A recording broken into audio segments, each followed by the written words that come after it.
He is a Michelin star chef, a restaurateur, a filmmaker, and a cookbook writer. It started as a promise to my mom, and who said something very important to me. She's saying, all what you have earned in your life is a subtotal of the entire country. But most of all, he is a humanitarian aiding millions of Indians during the pandemic from New York City.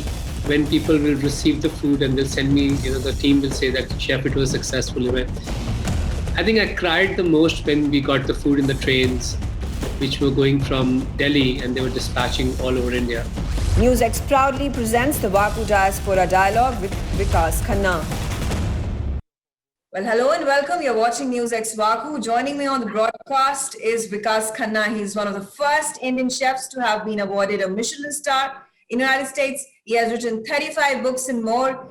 In fact, he's in the midst of writing one. Even as he was speaking with me, he's directed a film. He's cooked for the Obamas. He's hosted MasterChef India. He started a food distribution drive amid the coronavirus 19 pandemic, all the way from New York. A filmmaker, an author, while he's also this fantastic restaurateur and a chef.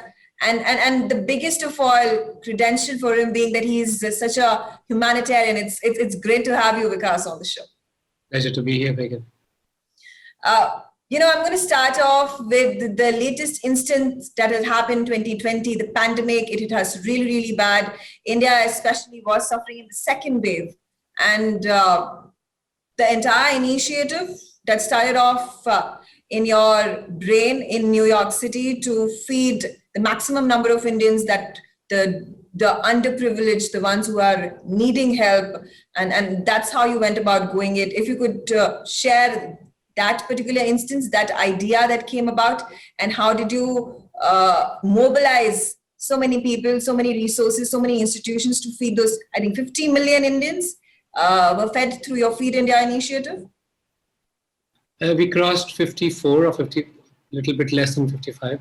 But it started as a promise to my mom, and who said something very important to me. She's saying, all what you have earned in your life is a subtotal of the entire country.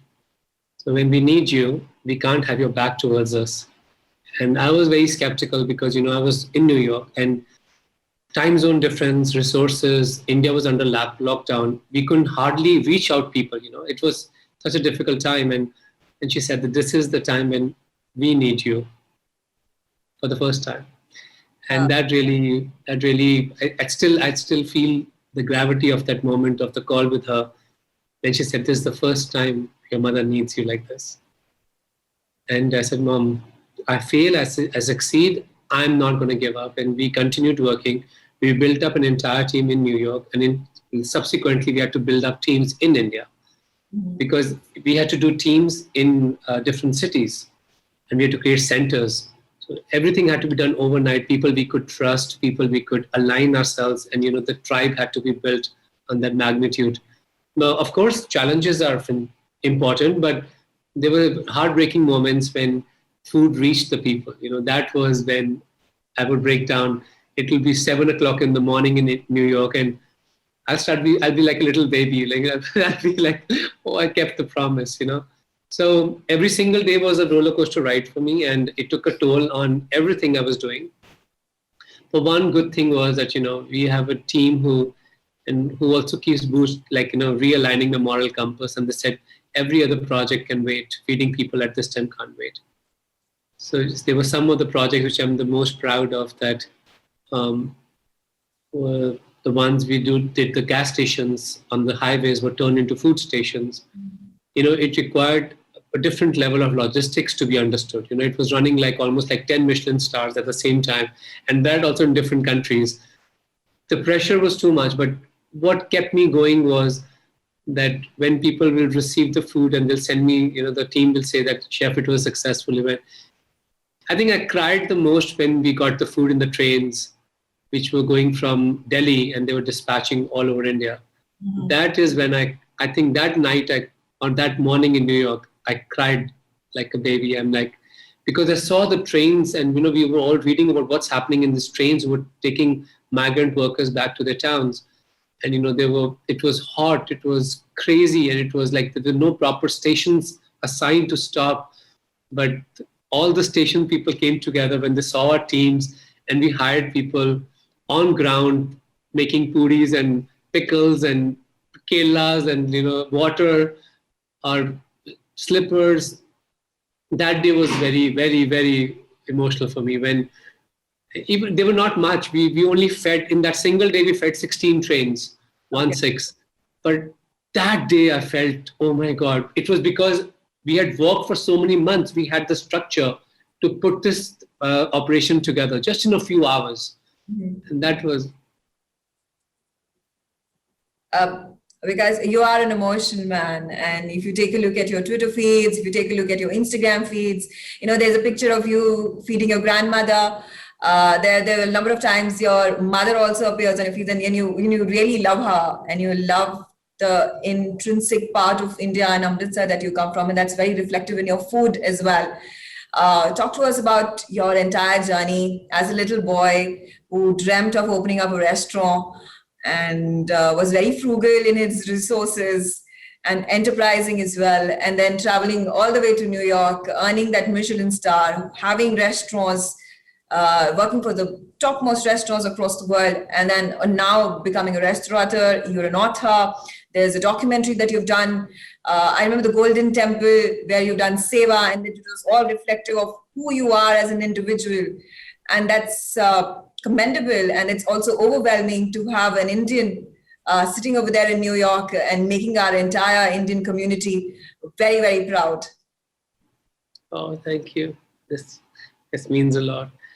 I think it is impossible until it is done. That's the theme of the new documentary, The Barefoot Empress. It seems always impossible until it's done. And, when we started working in different restaurants or countries or, I left India in 2000, like physically. And I feel that, there was still so much of prejudice against being an Indian in restaurants when you applied for jobs, because we couldn't figure out what's the difference between a Michelin star chef and a chef. We've always thought that it's like an Oscar-winning filmmaker and a filmmaker, right?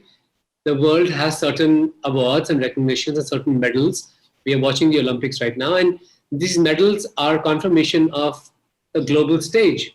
And the global stage for food industry is just the Michelin star. And when we will apply for these restaurants for jobs, and they will not accept us, and they'll always say that looking at your background, I'm a graduate, one of the toppers in my college, have worked through most of the hotel chains in India. All my life I've been cooking, and they'll say, oh, we can put you as a helper or a storekeeper or a cleaner or a delivery boy. And that would always be crushing me, because we did not have. And sometimes I'll accept the jobs because I said, I'll still be around their kitchens and see their operations, because I was saying, I'm not taking this job. I'm trying to observe the subtotal of decades of your hierarchy, how you built it, especially in French restaurants. That was a very tough thing for me, very tough thing. And, you go back to square one and you start working again as dishwashers and started observing new things, and you felt gratified because you felt that you don't want to stop this. You want to take what they've done to French cuisine or to Japanese food or even to American and European cuisines, many of them, that how they elevated them in a different way to present it in this global format of Michelin stars.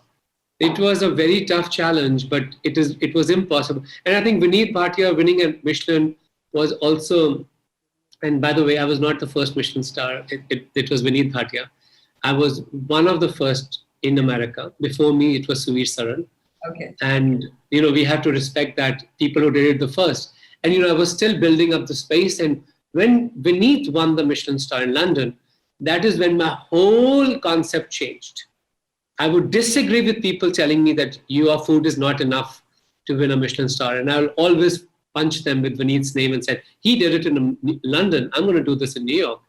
Oh, but New York doesn't have any love for Indian food. I said, it just takes one person to start dreaming, and then everybody starts feeling that's normalized. And before I let you go, Vikas, you're a dreamer, you're an achiever, you have so much energy, so much motivation, and the concentration levels are just there. So you just go on from one project to another, and congratulations to you, all the very best to you as well. What is the one message that you would like to give to Indians living over here in India and across the world, coming from somebody who has so much pride and prestige coming from India and making such a name for himself? I think it was all a collective effort, but I always feel that we have to come together as a community. We have to, you see my Twitter, the moment I see somebody winning something, we got to all applause for it. But we also got to applause for people who are falling and trying again. They need more of our appreciation. And you can see in most of my feeds, I keep talking about that. And as a country, as people who are living in diaspora, so many of us, we need to fight for inclusivity. We pushed way too behind because we don't have sometimes support of each other. So I see that, when we have a voice, we got to use it, and we use it as a collective force. And that's all that's required for all of us to rise together. Absolutely. With that message, Vikas, thank you so much for joining me on the broadcast. I wish you all the very best to achieve newer goals, set your eyes higher, and make our country proud. Thank you so much for joining me on. Thank you so much. Thank you. NewsX ITV network have proudly launched the WAKU Diaspora Broadcasting Network. WAKU DBN will be India's first mainstream platform dedicated to the diaspora community. Help support us. Become WAKU patrons at memboro.com/WAKU. You will get the first access to our interviews, make recommendations, merchandise access, ask questions, and get a shout out of thanks on our TV shows. You can also suggest to us who should get the WAKU Golden Chakra Awards, and also tell us who should get into the WAKU Hall of Fame. Limited memberships are available at 100 rupees per month on Memboro WAKU. Sign up now. Log on to memboro.com/WAKU.